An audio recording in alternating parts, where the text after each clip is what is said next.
शिव महापुराण की कथा यहां तक कहती है, मंदिर में जल चढ़ाने जाओ तो अपने घर से जल लेकर जाओ। मंदिर में तो बाल्टी भरकर रखा रहता है, लोटा भी रखा रहता है, कलश भी रखा रहता है। मंदिर का पानी भरकर, मंदिर की बाल्टी में से जल भरकर शंकर भगवान को नहलाना सरल है। अपने घर से जल लेकर जब जाओगे तो घर का वास्तु दोष, घर का पितृ दोष और घर का काल सर्प दोष तीनों उस लोटे के माध्यम से जाएगा और शिव को समर्पित हो जाएगा। आज फिर निवेदन करूंगा, इस नेपाल देश की पावन धरा से डोलेश्वर महादेव की कथा में निवेदन करना चाहूंगा।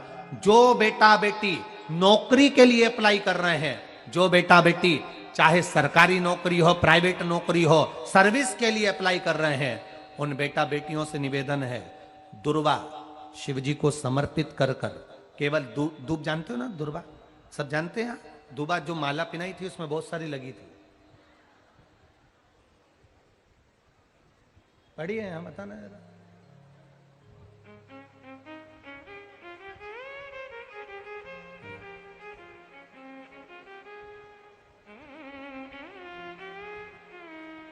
दुर्वा, जो बेटा बेटी सर्विस के लिए अप्लाई कर रहे हैं, तुम मेहनत करो, पढ़ाई करो, खूब पढ़ो, खूब तैयारी करो, अच्छे से तैयारी करो। जितनी मेहनत तुमने पूर्व में करी उससे दुगनी मेहनत तुम करो उस नौकरी को पाने के लिए। और साथ में जब एग्जाम के लिए जाओ, कहीं इंटरव्यू देने के लिए जाओ, दुर्वा शिव जी को, इस दुर्वा का जो डंडी का मुख है ये अशोक सुंदरी वाली जगह, फिर समझ लीजिए, जैसे ये शिवलिंग, ये गोल जलाधारी, यहां से पानी नीचे गिरता है, बीच में अशोक सुंदरी का स्थान होता है। तो ये जो दुर्वा हम चढ़ाएंगे तो इसका डंडी का मुख शिवलिंग के ऊपर चढ़ाएंगे तो ये शिवलिंग पर डंडी की जो भाग है वो अशोक सुंदरी की ओर हो गया और ये भाग इस ओर हो गया। शिव जी को समर्पित कर कर पहले दुर्वा चढ़ाएंगे, उसके बाद में देवाधिदेव महादेव को एक लोटा जल जो तुम घर से लेकर गए हो वो समर्पित करो। 3 महीना लगातार अपनी पढ़ाई की मेहनत करो, अपने इंटरव्यू की मेहनत करो और खूब अच्छा पढ़कर साथ में एक लोटा जल और दुर्वा, शिव जी को भले 10 दुर्वा की जगह केवल 1 दुर्वा चढ़ाओ, चढ़ाकर जल चढ़ाना, 3 महीने तक लगातार बाबा से प्रार्थना करना। विश्वास कहता है अगला पत्र तुम्हारा व्यासपीठ पर होगा, नौकरी लगेगी, निश्चित है। आप करो मेहनत, कर्म करने में पीछे मत हटना, पढ़ने में पीछे मत हटना, विद्या अध्ययन करने में पीछे मत हटना, अच्छी एजुकेशन पाने में पीछे मत हटना। पहले मेहनत अपनी करो। पूर्व में जो इंटरव्यू दिए हैं उसमें जितनी कमी रह गई, अगली कमी को पूर्ण करने के लिए अच्छी मेहनत करो, खूब पढ़ो, खूब अच्छे से विद्या अध्ययन करो और फिर बाबा पर समर्पित होकर जाओ, बाबा पर विश्वास कर कर जाओ, भरोसा पूरा कर कर जाना। इंटरव्यू देते समय अपना विल पावर मजबूत होना चाहिए कि मेरे साथ मेरा काल अधिपति महाकाल है, अब निकल कर मानो।